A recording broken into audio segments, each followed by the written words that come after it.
Hi, my name is Dr. Holly Sellinger, and my company is Dr. Holly Speaks. I do corporate speaking, training, and consulting. And these days, just like the rest of you, I've been doing an awful lot of virtual stuff.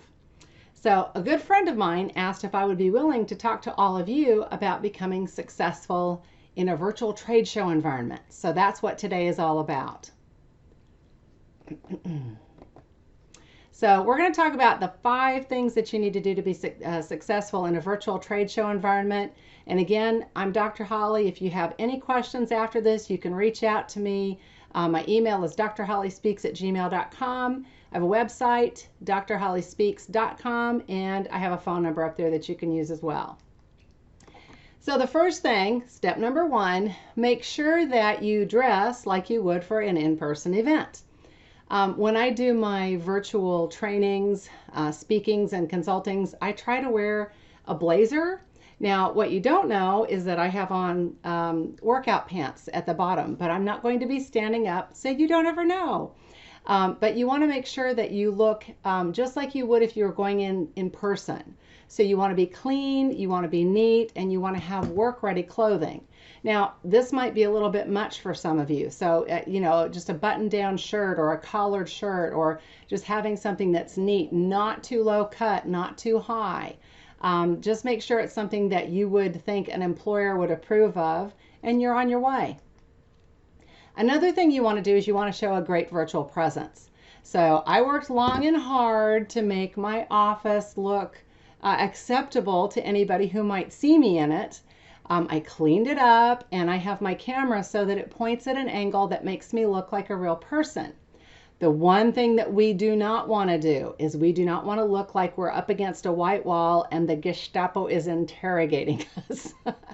We want to have what looks like a normal, comfortable environment. We want to look like we belong. So experts tell us that to have a presentable studio, you need to have a good lighting. That needs to be a part of it. Some people use ring lights. You want to make sure this is real important.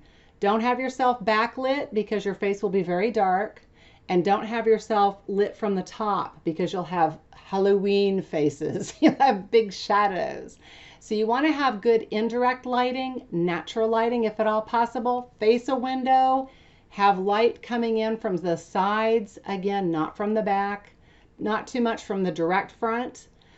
You also want to have items in the space like books or a vase or something. Be really careful here. Oh my gosh, some good friends of mine, husband and wife team, recently did a webinar, and right in between them, they were in their dining room, was a nude painting.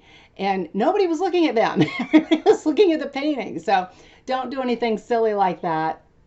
You also want to have a good mic, one that will allow people to hear you well, and a good webcam so that people can see you and you're not going to look distorted. And then you want to practice all of the audio and visual before you do the virtual trade show. So phone a friend, call somebody, get a free Zoom account, and just practice acting like you're presenting and talking at the virtual trade show. I actually did that when the pandemic first hit and I knew I was going to have to be on virtual all the time. I literally got on with friends and with family members and just played just to see what we could do with the tools. And remember, Zoom is free right now. You can get a free Zoom account so you can try Zooming with other people, and that'll give you a good feel for what the virtual trade show might look like. You also want to practice really super good communication. You want to make sure that you have a 30-second elevator pitch. And if you don't know what that is, Google it. You want to be able to tell people what you do in a short couple of sentences. And you want to make it interesting, add some punch. I always have my spiel is I am Dr. Holly Sellinger of Dr. Holly Speaks. I do corporate speaking, training, and consulting in the areas of leadership, professional development, and even technology. I help people stay relevant in their fields. So that's my 30-second elevator pitch, and I've said it enough times that it just kind of rolls out naturally. You don't want to sound stilted. You don't want to sound practiced or unpracticed, sorry. You don't want to sound just robot-like. You want to be natural. So practice that with family and friends also. Also, develop a list of questions that you would have for prospective employers or for potential contacts. things that you can ask them, and make sure that you remember whenever you talk to people, it's always what's in it for them, not what's in it for you. So you want to ask them questions about why they work where they do and how they like where they are and what kinds of things would make their lives easier. Questions that make them feel like you're going to be for them and not against them. You also want to remember the one thing that we miss sometimes in a virtual environment is body language. Because of the fact that we're not right next to each other, we sometimes miss part of the message. So this is like really super important. Your body language makes up 93% of your communicated message. So make sure that if you are not able to see the person or they're not able to see you, that you do really good job with your verbal descriptions. So communication is really important here. And also, oh my gosh, anytime you're in a virtual video conferencing environment, leave your stinking camera on. You should look nice and you should allow people to see you and see your face. Don't turn your camera off, even if you don't like how you look on there, because it makes people wonder if you're really all wool and yard wide. So make sure people can see you. You want to treat your event, your virtual trade show, as if it were an in-person event. So you want to put on your smile. Even if you're shy, if you ask someone else how they're doing and you get them to talk about themselves, then the burden is off of you, but they'll see you as a friendly person. So try practicing speaking with people. Again, practice with your friends and family before the event occurs. And then finally, remember that the trade show is not where everything ends. That's the beginning, hopefully, of relationships. The whole world of business revolves around relationships. So you're going to need to do some follow-up after the trade show. You've got two different vehicles that you can use. LinkedIn is the big one. That's the one where we make professional connections. And I'll invite all of you to reach out to me on LinkedIn. I'd be happy to connect with you.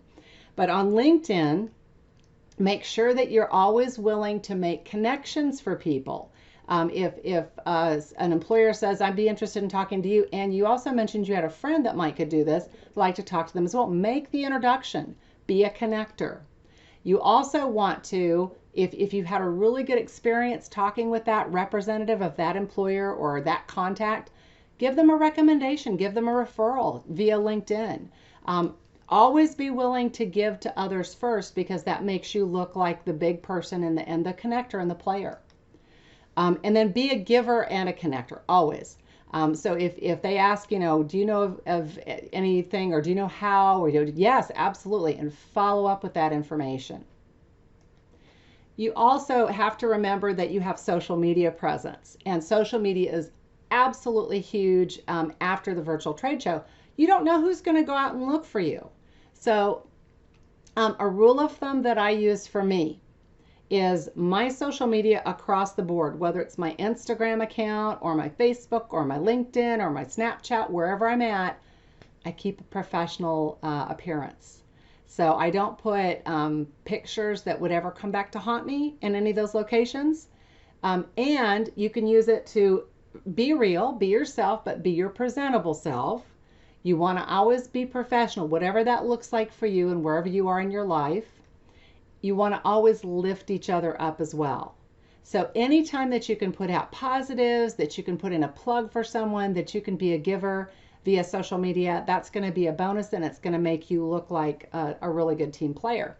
Another thing you can do if you're trying to get started and trying to get attention, give your expertise away. If you're really good with technology, put out some tips and tricks that are technology oriented on social media for your friends and people that you're connected with. If you're really good at writing, put some of your writing samples out there. Give part of yourself away, and people will start to see you as the expert that you are. So that's it. Those are the 5 things you need to keep in mind when you're getting ready to do a virtual trade show. I wish all of you the greatest of success, and I think it's fun to have a new way of conducting our lives in this day and in this age. If you have any questions for me, please reach out to me. Again, drhollyspeaks@gmail.com. You can find me on LinkedIn. You can find me on Facebook. And you can find me on Instagram, all over the place. Take care and have a great event.